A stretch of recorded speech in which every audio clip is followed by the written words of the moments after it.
Bonjour, ici le pasteur Joël Spinks et bienvenue à l'émission Vie de foi. Aujourd'hui, j'ai le plaisir de recevoir dans les studios le prophète Jérémy Sourdril. Bonjour. Bonjour, pasteur Joël. Ça va bien? Bien, merci, oui, et toi? Gloire à Dieu. On passe vraiment du temps merveilleux dans la parole de Dieu, comme toujours. Quand on est dans la parole de Dieu, on est dans la présence de Dieu en même temps.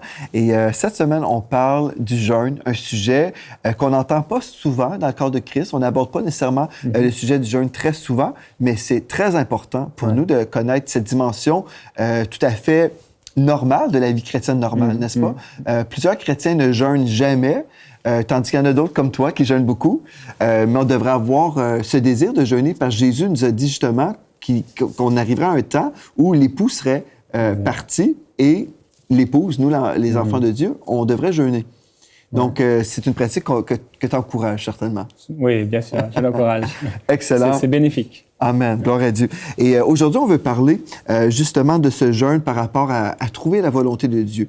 Donc, est-ce qu'on devrait approcher le jeûne comme étant un outil entre nos mains qu'on peut appliquer pour trouver la volonté de Dieu? Dans le jeûne de renoncement là, dont on est en train de parler, il y a un aspect effectivement que les gens vont beaucoup utiliser.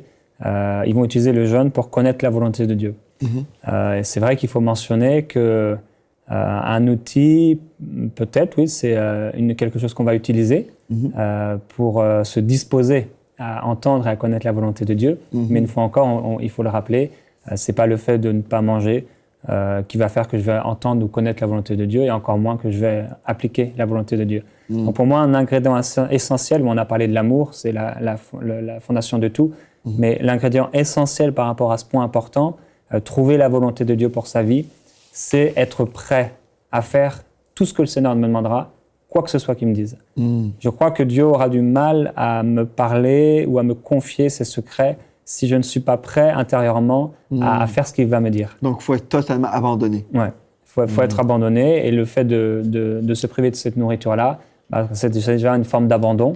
On va commencer à s'abandonner, à montrer, le Seigneur le sait, mais quand même, à montrer au Seigneur, voilà, je m'abandonne à toi, je m'abandonne entre tes mains. Et de la même façon que j'abandonne mon corps entre tes mains, je veux abandonner aussi toute ma vie pour connaître ta volonté. Et dans Zacharie, au chapitre 7, au verset 4, Zacharie, c'est un livre que les gens lisent un peu moins que certains livres. Il est écrit « Le Seigneur des armées célestes m'adressa la parole en ces termes, parle à toute la population du pays et aux prêtres et demande-leur quand, pendant 70 ans, vous avez jeûné et pris le deuil au 5e et au 7e mois, donc c'était vraiment une tradition, est-ce pour moi que vous avez observé ce jeûne? Et quand vous mangez et buvez, n'est-ce pas pour votre propre satisfaction que vous le faites? Donc c'est vraiment important de préciser ici que quand je jeûne, ce n'est pas pour obtenir ma volonté personnelle ou convaincre Dieu, ou par exemple, il y a un travail que je veux, ou il y a une femme, si je ne suis pas marié, que j'aimerais épouser.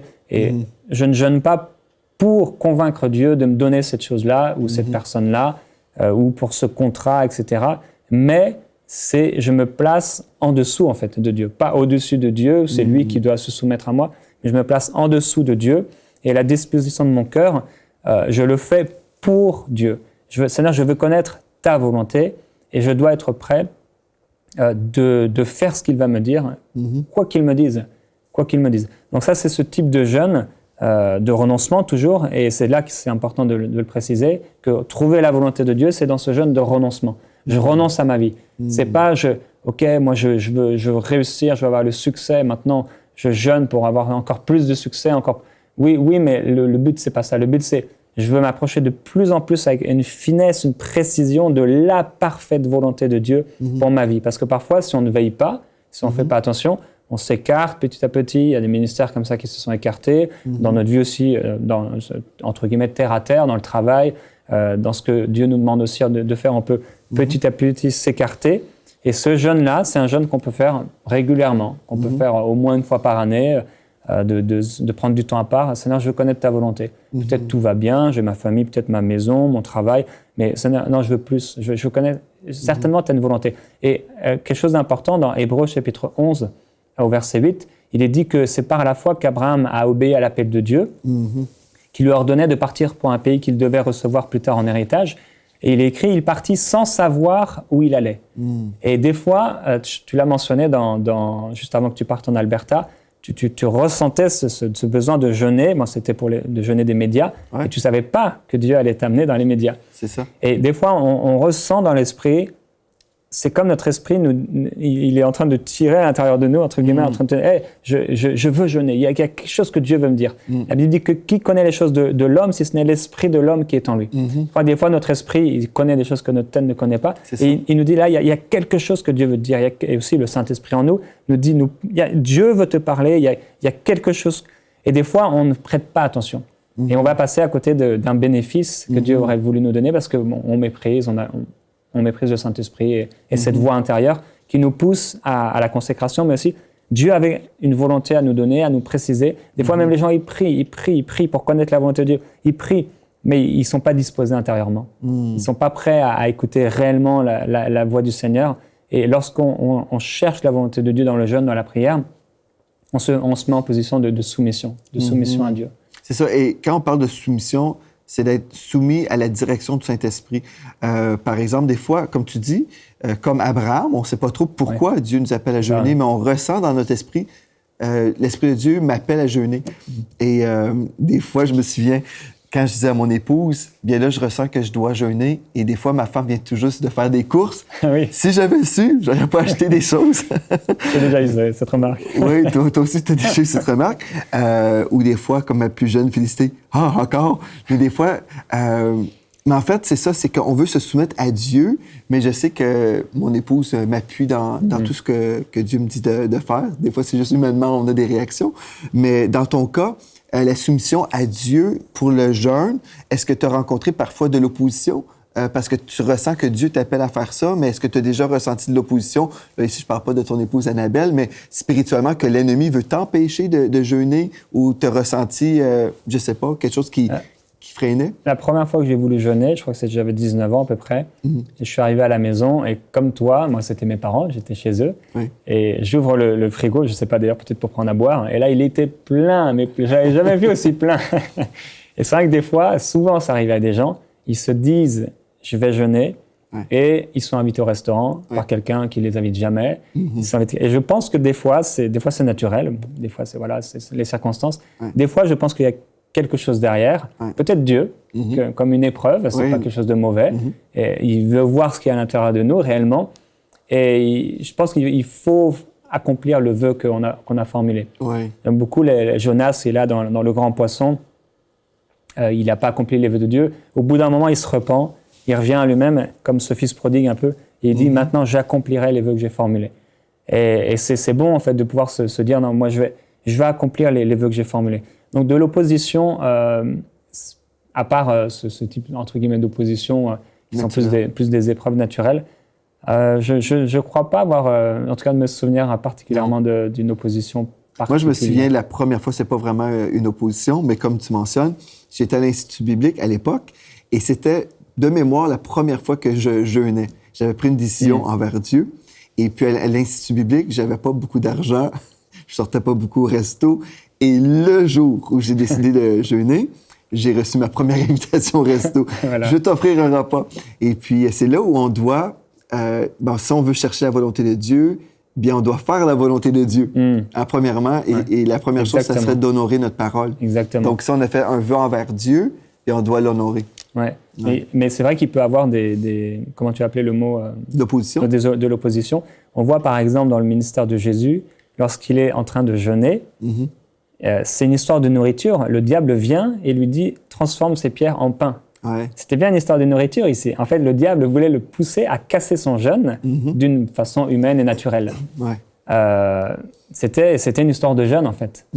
Et c'est vrai qu'il peut y avoir de l'opposition naturelle, spirituelle, des fois opposition forte. Je pense que des gens qui, par exemple, sont assez profonds dans la chair, donc des chrétiens charnels, qui ont toutes sortes de péchés, quand ils se décident à obéir, à jeûner, ils peuvent avoir de l'opposition forte.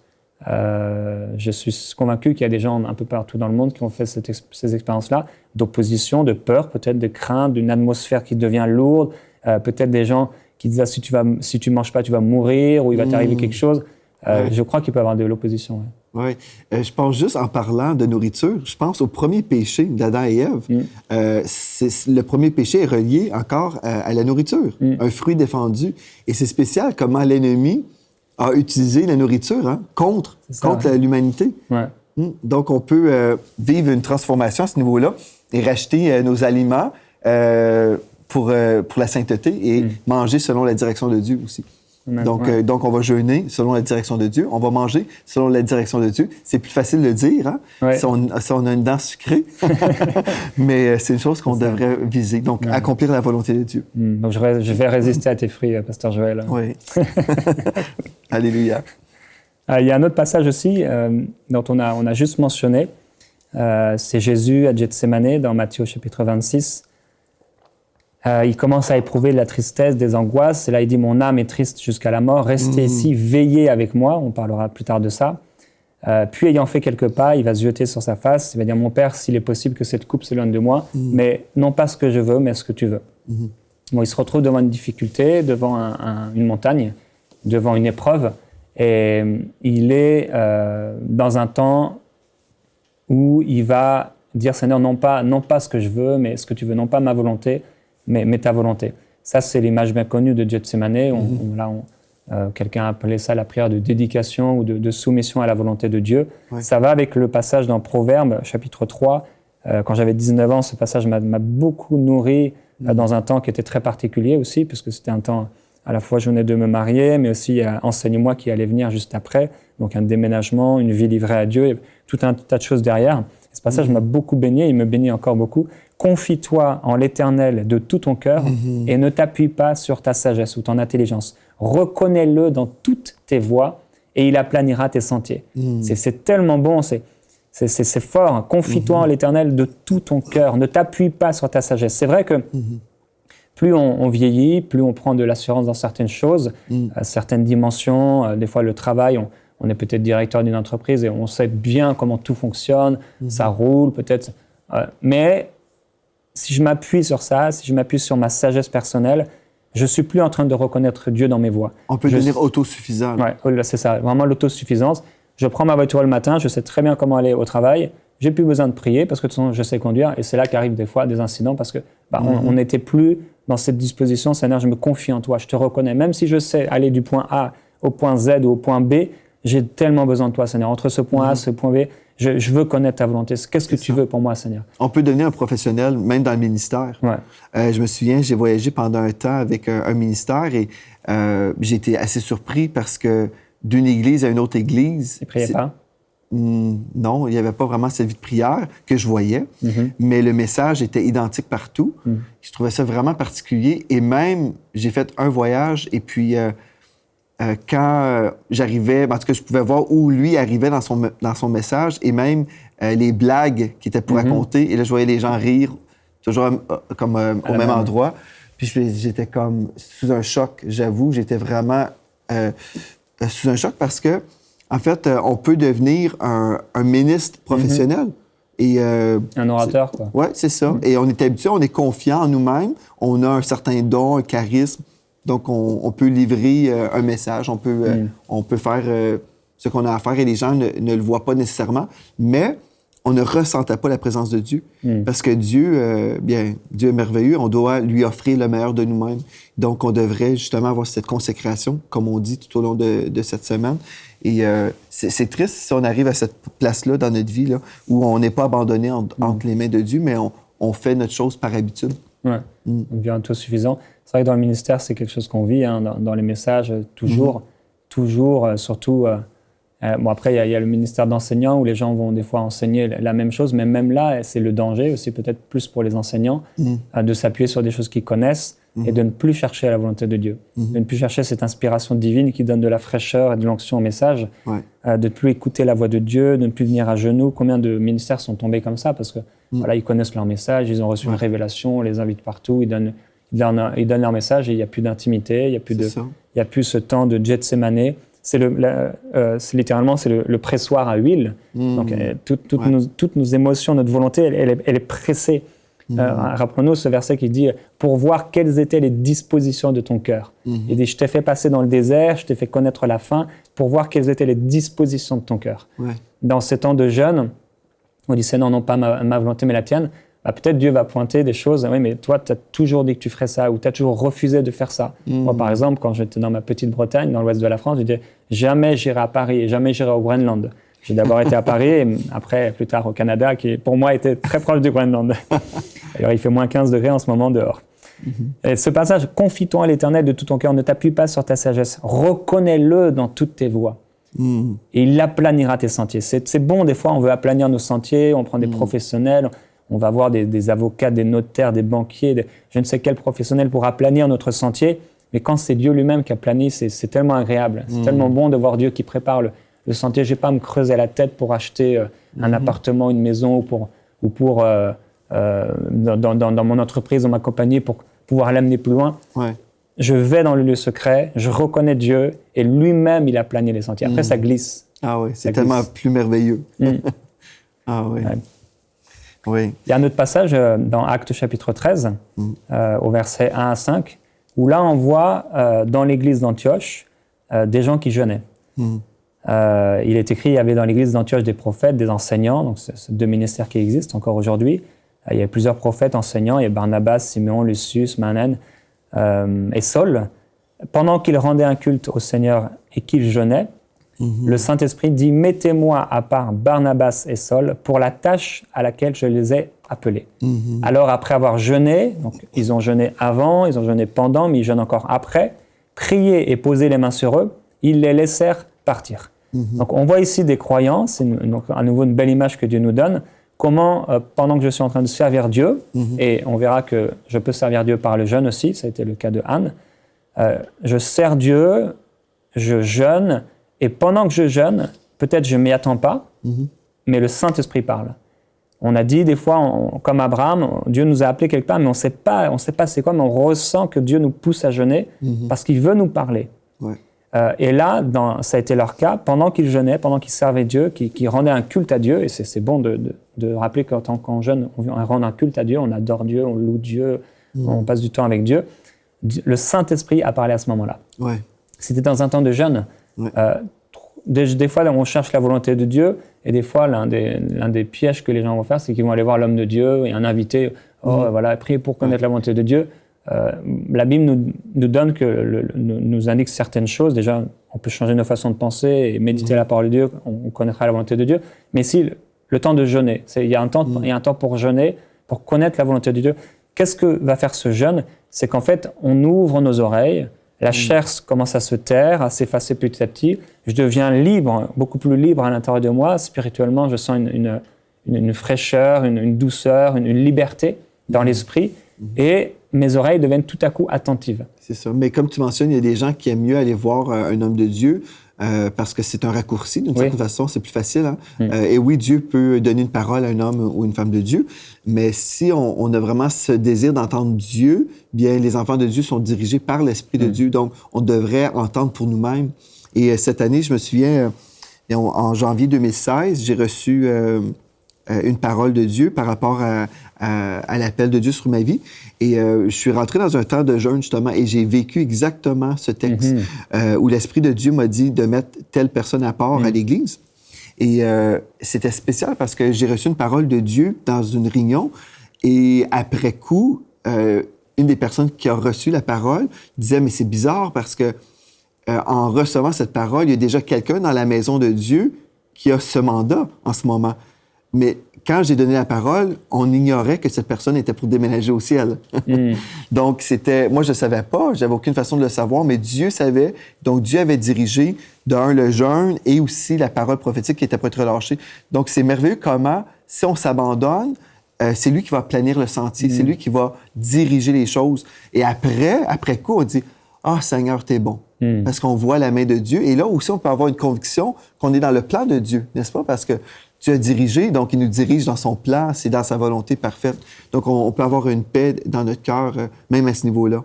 Et dans ce temps de jeûne, Dieu a plein de façons de nous parler.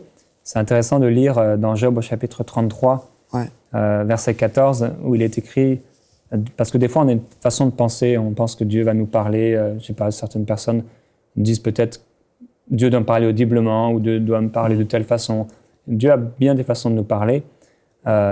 Dieu parle cependant, dans ce verset, verset 14, tantôt d'une manière, tantôt d'une autre, et on ne le remarque pas. Ça veut dire que quand on est pris dans notre vie active de tous les jours, Dieu nous parle, mais des fois, on ne le remarque pas. C'est ça, oui. Parce qu'on ne veille pas. Parce qu'on n'est pas dans... On n'est pas sensible. On n'est pas sensible. Et ce temps de jeûne va faire en sorte que là, on va remarquer Dieu parce qu'on s'est mis à part, on s'est mis de côté pour entendre la voix de Dieu. Donc là, on va être très sensible à cette voix. Ouais. C'est comme on peut aller dehors et tous les jours, et il y a des gens qui ne regardent jamais le ciel, ou ils ne regardent jamais les oiseaux au-dessus de leur tête. Ouais. Par contre, un chasseur, lui, il va avoir les yeux sur les oiseaux. Dès qu'il va en voir un, ses yeux sont sur lui. Pourquoi ? Parce qu'il est sorti dans le but de voir des oiseaux, et entre autres ici de les tuer. Mais on voit que si on se consacre à Dieu pour l'entendre, bah là, on va remarquer sa voix. Alors, il est écrit, il parle par des rêves, par des visions nocturnes, quand un sommeil profond tombe sur les hommes, quand ils sont endormis sur leur lit. Il leur communique alors son message et confirme les avertissements qu'il leur donne. Il veut ainsi détourner l'homme de sa manière de faire. Donc là, on voit ce dont on parlait précédemment. Il évite à l'homme fort de tomber dans l'orgueil. Il préserve son âme de la tombe et sa vie de la menace du javelot. Alors, on va parler de rêves prophétiques où Dieu va nous montrer peut-être des incidents, des accidents qui pourraient arriver. Mais on voit que Dieu peut parler dans des rêves. Alors, quand des gens vont chercher la volonté de Dieu pour leur vie et qui sont dans des temps de jeûne, une des façons que Dieu va peut-être pas souvent utiliser, mais en tout cas régulièrement utiliser, ce sont les rêves et les songes, les visions nocturnes. C'est des temps aussi où Dieu va nous parler, ça, il faut être ouvert. C'est important d'encourager les gens, je vous encourage à être ouvert, à s'ouvrir à ça. Parce que si je suis fermé, Dieu ne parlera pas, ou alors je n'écouterai pas peut-être. Mais il faut être ouvert à cette façon de parler de Dieu, parce qu'on voit, c'est divin. Il peut me parler dans un songe, il peut me parler dans un rêve. Il faut que j'ai un cœur tendre. C'est ça, il faut simplement, en fait, être à la recherche de Dieu. Si je suis à la recherche de Dieu, Dieu va me parler. Moi, je ne recherche pas d'avoir une vision. Je ne dis pas, Seigneur, je veux avoir une vision. Seigneur, je veux avoir un songe. Mais je vais dire, Seigneur, je veux ta parole, je veux que tu me parles. Et Dieu va choisir. S'il veut me donner un songe, gloire à Dieu. Si c'est une vision, une parole dans mon cœur, si c'est un réma à partir de la parole de Dieu, Dieu va se révéler à moi, mais si je cherche Dieu.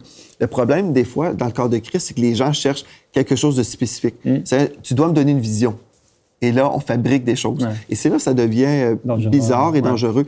Mais si on dit, Seigneur, je veux que tu me parles, je veux ta parole, parle-moi par rapport à telle chose, bien là, comme tu dis, on est sensible et on est disposé, là. On est attentif parce qu'on veut recevoir de Dieu. Et je trouve ça merveilleux. Et que l'on soit dans un jeûne ou non, on devrait être comme ça toujours. Dire, Seigneur, moi, avant de me coucher le soir, je prie, Seigneur, vraiment, mon sommeil est consacré. Là. Je veux pas juste passer 8 heures à dormir, mais je veux vivre quelque chose avec Dieu. Et je crois même, dans mon sommeil, je peux recevoir de Dieu. Dieu peut me parler. Et je trouve ça merveilleux parce qu'on peut vivre avec le Seigneur en tout temps. Pas simplement quand on est réveillé, mais ah oui, c'est merveilleux. Il y a un verset d'ailleurs qui dit « Il en donne autant à ses bien-aimés pendant leur sommeil ». Oui, c'est ça. Dieu peut nous parler pendant le sommeil. Et c'est vrai qu'on aime tous, je pense, quand Dieu nous parle dans un songe, dans un rêve, on se réveille, « Waouh, Dieu m'a parlé ». C'est vraiment très, très bon. Ouais. Donc, même des inconvertis vont recevoir de Dieu. Même dans des rêves, on voit dans l'Ancien Testament, oui, les pharaons, Nebuchadnezzar, plusieurs reçoivent des paroles parce que Dieu veut justement sauver tout le monde. Donc, il va se révéler de toutes sortes de façons, mais surtout pour nous, les enfants de Dieu, on devrait avoir cette soif de sa présence. Et quand nous sommes dans la présence de Dieu, Dieu va nous parler, il va se révéler à nous. Donc, c'est merveilleux. Donc, en terminant, on peut lire un texte dans la parole de Dieu, dans Romains 12 et au verset 1, il est écrit « Je vous exhorte donc, frères et sœurs, par les compassions de Dieu, à offrir vos corps comme un sacrifice vivant, saint, agréable à Dieu. Ce sera de votre part un culte raisonnable. » Et justement, le jeûne, c'est un temps comme ça où on se met à part pour le Seigneur et on offre notre corps comme un sacrifice vivant. Et tu l'as déjà vécu dans ta vie. Et en terminant, peut-être, si tu veux donner une exhortation aux personnes qui diraient « Est-ce que c'est possible pour moi? Peut-être On a des gens qui jeûnent avec nous cette semaine et qui disent, est-ce que je devrais poursuivre? Est-ce que je devrais continuer? Qu'est-ce que tu pourrais dire à ces personnes peut-être qui se demandent, est-ce que je peux poursuivre dans ce sacrifice vivant, là, dans cet acte de sacrifice? Moi, je les encouragerais, et surtout que le passage continue en nous appelant à être transformés par le renouvellement de notre intelligence afin de discerner quelle est la volonté de Dieu, ce qui est bon, agréable et parfait. Ouais. Et je ne pourrais que vous encourager à méditer la parole de Dieu. Parce que c'est par cette parole que Dieu vous parlera, même s'il peut parler par d'autres moyens, mais c'est essentiellement, fondamentalement par cette parole. Effectivement, plusieurs fois, il m'a parlé par la parole. Des fois, on lit un verset et bon, ils ont éteint des feux violents. Et là, Dieu nous parle à ce moment-là. Et pour ma vie, pour notre vie. Ouais. Je veux vous encourager à persévérer. En tout cas, ne faites jamais rien pour forcer Dieu ou laissez libre cours au Saint-Esprit en vous, aux intentions de l'Esprit. Il ne faut pas, je pense, c'est sûr, il ne faut pas faire des jeûnes de la chair. Mais je vais vous encourager à la maison, si vous êtes dit, moi je vais jeûner une semaine et que vous êtes au 2e ou 3e jour peut-être, à persévérer, à continuer. Mais à prendre du temps avec Dieu. Prenez du temps dans sa parole, méditez sa parole. Là, lisez juste pas la parole, mais le Saint-Esprit, je crois, il va vous amener dans des passages particuliers où il va vous parler. Et je vous encourage à la méditer, à prendre du temps dans sa parole. Et des fois, on a des émissions comme celle-ci, comme d'autres qui existent à MCV TV, entre autres, où là, on prend du temps dans sa parole. Alors, on entend quelque chose, et après, on va méditer, on va passer du temps. Et le Saint-Esprit va nous éclairer et il va nous parler. On va être transformé dans nos façons de penser et on va changer et on va discerner. Ici, il y a un mot, il parle quand même de discerner. C'est-à-dire qu'avant, je ne voyais pas, maintenant, je discerne. Ouais. Je discerne qu'il y a une volonté de Dieu pour moi et je discerne ce que Dieu veut pour moi. Je connais ce que Dieu veut, ce que Dieu veut pour moi. Et je prie cela, vraiment que vous puissiez discerner quelle est la volonté de Dieu pour vous, ce qui est bon, agréable et parfait, et que vous ne soyez pas, et qu'on ne soit pas seulement dans ce qui est bon, mais arriver à la perfection de Dieu, et la volonté parfaite de Dieu. Parce qu'en fait, peut-être certains d'entre vous, vous êtes découragés, vous êtes attristés, et voilà, vous dites, wow, je suis fatigué de ma vie chrétienne, je suis prêt à abandonner, à vous décourager. Il y a une volonté de Dieu qui est parfaite pour vous. Il y a des choses excellentes, il y a des grâces extraordinaires pour vous. Mais si vous ne passez pas du temps avec Dieu, si vous ne vous consacrez pas, si vous ne cherchez pas quelle est sa volonté, toute votre vie, vous allez passer à côté. Parce que vous n'avez pas pris le temps, Gethsémané, le pressoir à huile de mes émotions, le désert qui est là. Seigneur, non pas ma volonté, mais ta volonté. Je suis prêt à tout, Seigneur. Je suis prêt à accomplir ta volonté, à faire tout ce que tu voudras. Et certainement, Dieu va vous parler et ce sera extraordinaire, ce sera glorieux, ce sera pour votre bénédiction. Amen. Bien, gloire à Dieu. Nous avons été bénis encore une fois aujourd'hui. On va être bénis demain. Je veux vraiment vous encourager. Si vous avez reçu une touche de Dieu pendant cette semaine jusqu'à présent, écrivez-nous videfoi@enseignemoi.com, videfoi@enseignemoi.com et donnez-nous votre témoignage. On est toujours heureux de se réjouir avec vous et de voir les percées dans vos vies. Donc, gloire à Dieu. Merci, frère Jérémie. Merci. Et merci à vous d'avoir été là. D'ici à demain, soyez richement bénis.